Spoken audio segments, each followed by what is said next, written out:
नमस्कार। ये जो भजन आप सुन रहे हैं ये आजकल काफ़ी चर्चा में है।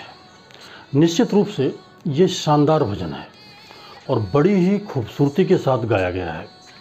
इसकी पॉपुलैरिटी का अंदाज़ा आप इसी से लगा सकते हैं कि इसे बहुत कम समय में YouTube पर लाखों व्यूअर्स मिल गए।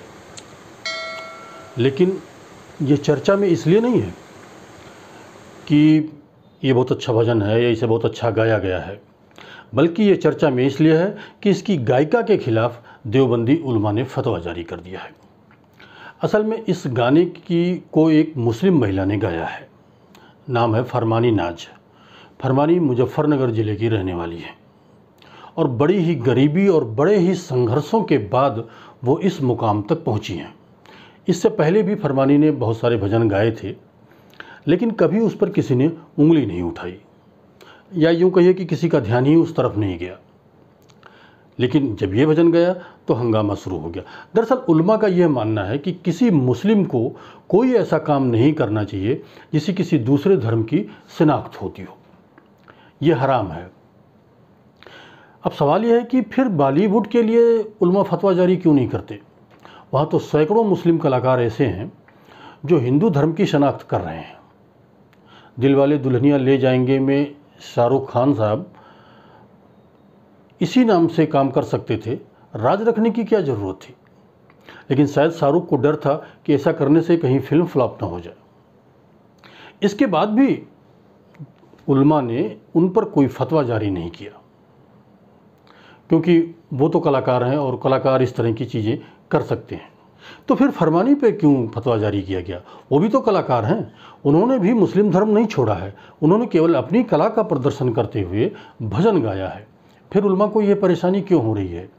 एक चैनल को दिए गए इंटरव्यू में फरमानी ने उलमा के बारे में क्या कहा है, आप खुद ही सुन लीजिए। तो एक कलाकार है और हम अपना काम इतना परेशान हूँ, इतना लेके मैंने वीडियो ही बनाई थी इसको लेके कि भाई मैं ससुराल वालों से परेशान हूँ, ना तो तलाक दी, ना क्या नाम दूसरे आदमी से शादी भी कर ली, बच्चे भी हो गए। उसके लिए उसे पे क्यों सवाल नहीं उठाते कि भाई ऐसा क्यों किया? मैं मुस्लिम? मैंने आज गाना गा दिया तो पता नहीं जो है कुछ है जो ऐसा बोलते हैं। बाकी ये नहीं कि मैं सबको नहीं कह रही कि सब कहते हैं, बस कुछ लोग हैं जो मुझे इतना गलत कह रहे हैं। फरमानी काफ़ी हद तक सही कह रही हैं। जब वो गरीबी में थी तब किसी ने उनकी कोई मदद नहीं की। फिर आज ये हंगामा क्यों हो रहा है? सवाल यह है कि उलमा का ये डबल स्टैंडर्ड क्यों?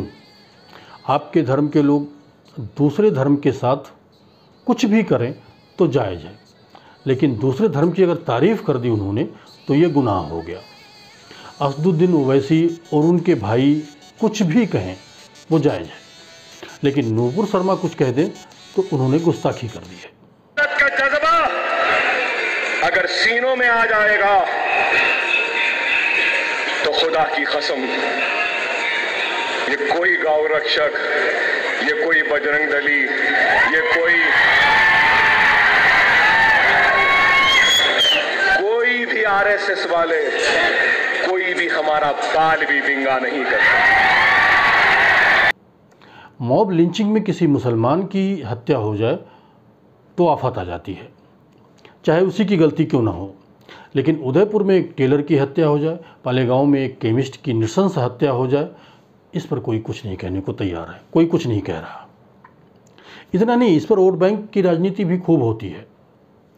गो तस्कर अखलाक की हत्या हो जाए तो राहुल गांधी सारी दीवारें तोड़कर उसके घर तक पहुंच जाते हैं, लेकिन उदयपुर में कन्हैया की हत्या हो जाए तो कोई सुनने वाला नहीं है, वहाँ तक जाने की जहमत नहीं उठाते, जबकि वहाँ सरकार उन्हीं की है, उन्हें कोई रोकने वाला भी नहीं है। लेकिन उन्होंने एक बार भी कोशिश नहीं की उस व्यक्ति के घर जाने की, उसके सुख दुख में शामिल होने की। आइए अब एक बार फिर फरमानी और उलमा की तरफ लौटते हैं।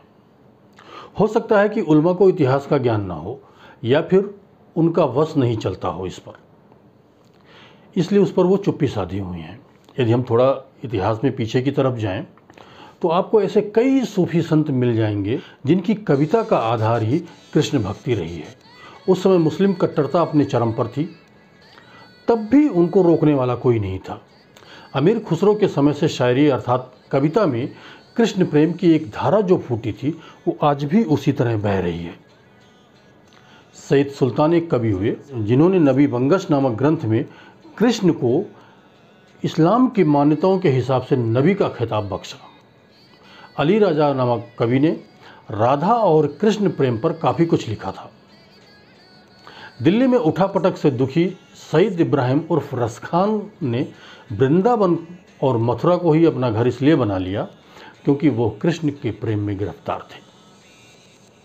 रीतकालीन कवि आलम शेख ने आलम केली, श्याम स्नेही और माधवानल कौम कंदला आदि ग्रंथों की रचना की जो कृष्ण भक्ति पर ही आधारित है। इस कड़ी में जो सबसे बड़ा नाम जुड़ता है वो है अब्दुल रहीम खान खाना का। वो भी कृष्ण भक्ति में लीन थे। लखनऊ रियासत के आखिरी वारिस वाजिद अली शाह की गिनती भी कृष्ण प्रेमियों में होती है। मौलाना हसरत मोहानी हों या उर्दू के मशहूर व सम्मानित शायर अली सरदार जाफरी, कृष्ण प्रेम और कृष्ण दर्शन को मुस्लिम कवियों में मान्यता हर समय मिलती रही है। ये तो एक वानगी मात्र है। ऐसे हजारों मुस्लिम कवि हैं जिन्होंने हिंदुओं के आराध्य को अपनी कविता का आधार बनाया था। देखिए, कमियां हर धर्म में होती हैं, लेकिन ये शायद ही किसी की हिम्मत हो जो मुस्लिम धर्म की कमियों को उजागर कर सके। कोई नहीं है, किसी की हिम्मत भी नहीं है, बहुत सारे डर हैं उसको। मैं यहाँ किसी के धर्म की निंदा नहीं कर रहा हूँ और न ही मेरा मकसद किसी के धर्म को ठेस पहुँचाना या किसी को व्यक्तिगत रूप से ठेस पहुँचाना है। लेकिन इतना ज़रूर कहूँगा कि समय के साथ बदलना ज़रूरी है, क्योंकि यह वैज्ञानिक सत्य है कि सर्वाइवल ऑफ द फिटेस्ट, यानी जिसने समय के साथ अपने आप को नहीं बदला उसका नामो निशान मिट गया।